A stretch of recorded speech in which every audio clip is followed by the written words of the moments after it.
Gracias.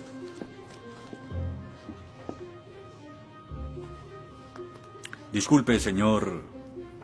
Wheaton. Josh Wheaton. Señor Wheaton, ¿le pasa algo?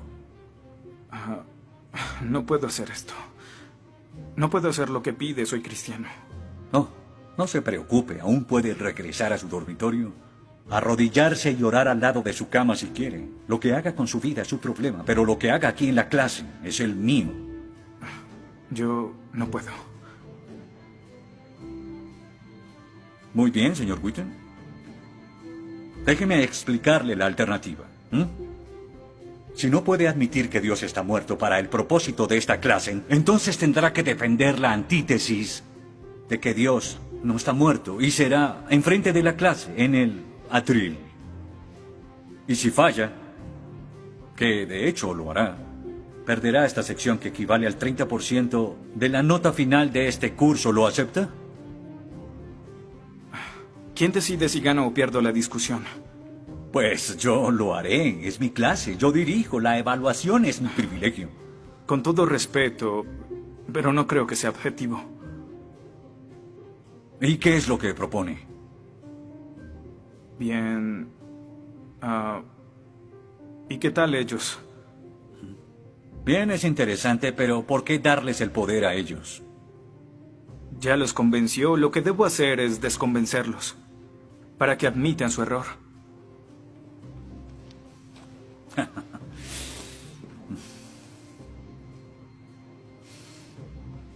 Bien. Señor Wheaton, tendrá 3 sesiones los últimos 20 minutos de las próximas 3 clases para que exponga su punto. Le prometo que haré las menores interrupciones posibles.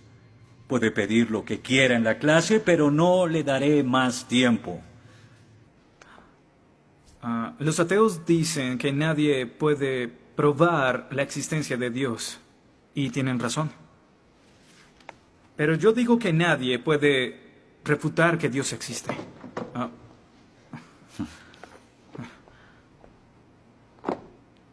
Pero la única forma de debatir este asunto es observando la evidencia disponible. Y es lo que vamos a hacer. Pondremos a Dios en un juicio. Con el profesor Radisson como fiscal y yo como el abogado defensor. Y ustedes como el jurado. La mayoría de cosmólogos están de acuerdo con que el universo empezó hace 13.7 billones de años en un evento conocido como la Gran Explosión. Ahora, analicemos la descripción del físico ganador del premio Nobel Steven Weinberg de cómo habría sido la Gran Explosión y, ya que él es ateo, podemos estar seguros de que no hay ninguna inclinación religiosa en su descripción. Al principio, hubo una explosión y en 3 minutos, 98% de la materia que hay o habrá se produjo. El universo apareció. Por 2500 años, la mayoría de científicos estuvieron de acuerdo con Aristóteles, con la idea de que el universo siempre ha existido sin inicio o final. Pero la Biblia no está de acuerdo. En 1920, el astrónomo belga Georges Lemaitre, teísta, que de hecho... ¿Qué es un teísta? Un teísta es alguien que cree en la existencia de Dios. Dijo que todo el universo saltó a la existencia en 1/billonésimo de 1/billonésimo de segundo. De la nada, en un inimaginable destello de luz. Así es como esperaría que el universo respondiera si Dios hubiera dado la instrucción en Génesis 1:3 que exista la luz. En otras palabras, el origen del universo apareció como se esperaría después de leer Génesis y por 2500 años. La Biblia tiene razón y la ciencia está equivocada. Todo apunta a un Dios que lo creó, verán. En el mundo real no se ven cosas que se salgan de la nada, pero los ateos quieren hacer una excepción en esta regla. Específicamente en el universo y... Pero en su libro El espejismo de Dios, Richard Dawkins dice que si me dices que Dios creó el universo, entonces tengo el derecho a preguntar quién creó a Dios. La pregunta de Dawkins solo tiene sentido en términos de un Dios que ha sido creado. No tiene sentido en términos de un Dios no creado. que es la clase de Dios en el que creen, incluso dejando a Dios fuera de la ecuación, tengo el derecho de devolverle la pregunta al señor Dawkins y decir, si el universo te creó, ¿quién creó el universo? Ven, tanto teístas como ateos están agobiados por contestar la misma pregunta de cómo iniciaron las cosas. Lo que espero que entiendan de esto es que no hay que cometer suicidio intelectual para creer en un creador tras la creación, y en la medida que descarten a Dios, se verán obligados a encontrar una increíble explicación de cómo las cosas iniciaron.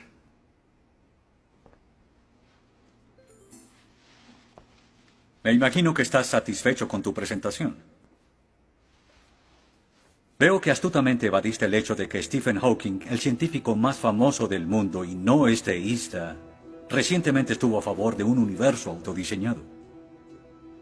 No lo evadí, Simplemente no lo sabías. Bien, veamos lo que el profesor Hawking, profesor lucasiano de física de Cambridge, quien ahora ocupa la silla usada por Sir Isaac Newton, tiene que decir sobre el origen del universo. Y cito: ya que hay una ley como la gravedad, el universo puede y se creará de la nada. Creación espontánea es la razón. Hay algo en lugar de nada. Por eso es que el universo existe. Nosotros existimos. No es necesario invocar a Dios para tener al universo en movimiento. Final de la cita. Nunca ibas a mencionar su comentario, pero su opinión se mantiene. ¿Qué respondes?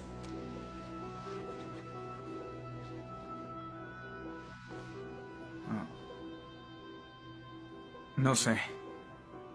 ¿No sabes? Pinché el globo de todo tu argumento con un solo alfiler y... ¿tú no lo sabes? Oh. Señor, me gustaría decirle que tengo la respuesta perfecta, pero no quebranta mi fe. Oh, ok. Así que el más grande cerebro científico de toda la historia dice que Dios no es necesario, pero un estudiante de primer semestre dice, oh, sí lo es. Wow, ¿sabes? Va a ser una decisión muy difícil. Pues estaré pendiente la próxima semana. Se acabó la clase. Gracias a una ley como la gravedad, el universo puede y se creará de la nada. Y para ser honesto, no sabía cómo refutarlo. Después de todo, es cierto que Hawking es un genio. Pero el profesor John Lennox, quien enseña matemáticas y filosofía, ha demostrado que no hay ni uno ni dos, sino 3 errores de lógica en esa simple frase y se reduce a un razonamiento circular. Hawking básicamente está diciendo que el universo existe porque necesitaba existir, y como el universo necesitaba existir, se creó a sí mismo. Es como si les dijera que la carne enlatada es la mejor que haya existido porque en toda la historia no hay comida que sea mejor. Quizá me vean extraño y les digo que nunca he probado nada más. Y tienen razón, lo estoy ratificando. Pero cuando Hawking afirma que el universo se creó a sí mismo porque así debía ser, y luego dice que tiene una explicación de cómo y por qué fue creado, no reconocemos que está haciendo lo mismo. Pero así es. Continuando con Lennox, sandeces se quedan en sandeces, aunque sean dichas por un famoso científico. Y el público asuma que son declaraciones de la ciencia. Este es el tope de la arrogancia. ¿Me estás diciendo que tú, un estudiante, afirma que Stephen Hawking está mal? No. Lo que digo es que John Lennox, profesor de matemáticas y filosofía, encontró que las razones del profesor Hawking son incorrectas. Y si no soporta mi desacuerdo con Hawking, le sugiero que vaya a la página 5 de su libro, en donde insiste en que la filosofía está muerta. Y si está tan seguro de la infalibilidad de Hawking y la filosofía realmente está muerta, entonces no hay necesidad de esta clase. El mal. Se dice que el mal es el arma más potente del ateísmo contra la fe cristiana. Después de todo, la existencia del mal nos lleva a una pregunta. ¿Y si Dios es tan bueno y tan poderoso, ¿por qué permite que el mal exista? La respuesta a esto es muy simple. Libre albedrío. Dios permite que el mal exista por el libre albedrío. Desde el punto de vista cristiano, Dios tolera el mal en este mundo por un tiempo, para que un día todos los que eligieron amarlo estén con Él en el cielo, apartados del mal, pero con el libre albedrío intacto. En otras palabras, la intención de Dios con el mal es destruirlo un día. Oh, qué conveniente.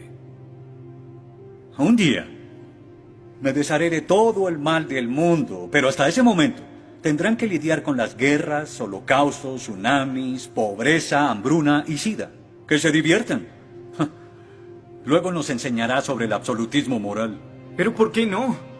El profesor Radisson, quien claramente es ateo, no cree en absolutismo moral, pero en su programa dice que planea hacernos un examen en la última semana. Apuesto a que si consigo una A en el examen haciendo trampa, inmediatamente empezará a sonar como un cristiano, insistiendo que está mal hacerlo. ¿Y qué base tendría él? Si el propósito de mis acciones es lograr el éxito, entonces, ¿por qué no podría hacerlo? Para los cristianos, el punto de la moralidad, lo que constituye lo bueno y lo malo, es una línea directa que nos conduce hacia Dios. Oh, estás diciendo que necesitamos a Dios para ser morales, que una moral atea no es posible. No, pero sin Dios no hay una razón para ser moral, no habría un estándar para el comportamiento moral. Para los cristianos, mentir, robar, hacer trampa en un examen para lograr una calificación que no merezco está prohibido. Pero si Dios no existiera, según Dostoyevsky, este es el punto. Ahora, si Dios no existe, entonces todo es permitido. Y no solo es permitido, sino sin sentido. Si el profesor Radisson tiene razón, entonces nuestra lucha, nuestro debate, lo que decidamos aquí no tiene sentido. Nuestras vidas, nuestras muertes no serán diferentes a las de un pez dorado. Oh, qué ridiculez.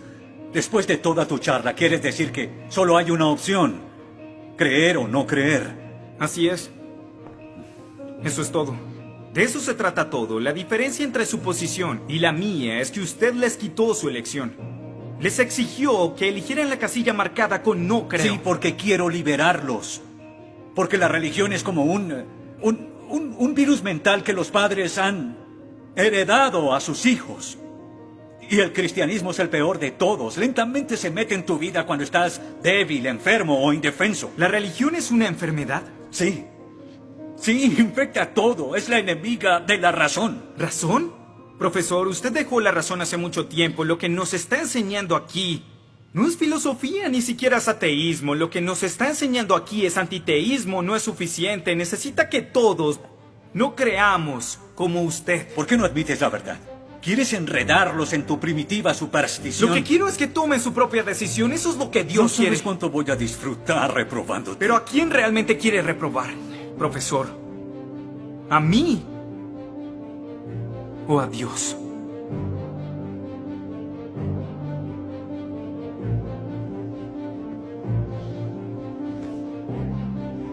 ¿Odia a Dios? Ni siquiera es una pregunta. Ok. ¿Por qué odia a Dios? Esto es ridículo. ¿Por qué odia a Dios? Responda la pregunta. ¿Ha visto la ciencia y los argumentos? La ciencia avala su existencia, conoce la verdad. ¿Por qué lo odia? ¿Por qué? Esta es una pregunta simple, profesor. ¿Por qué odia a Dios? Porque Él me quitó todo lo que era importante para mí. Sí, yo odio a Dios. Todo lo que siento por Él es odio.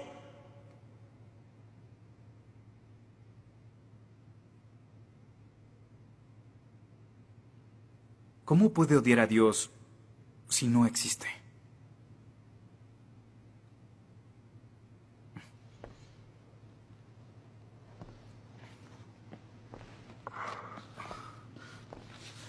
No probaste nada. Quizá no.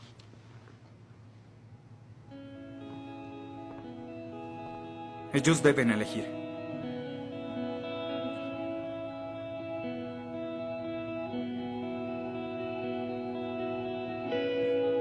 ¿Está Dios muerto?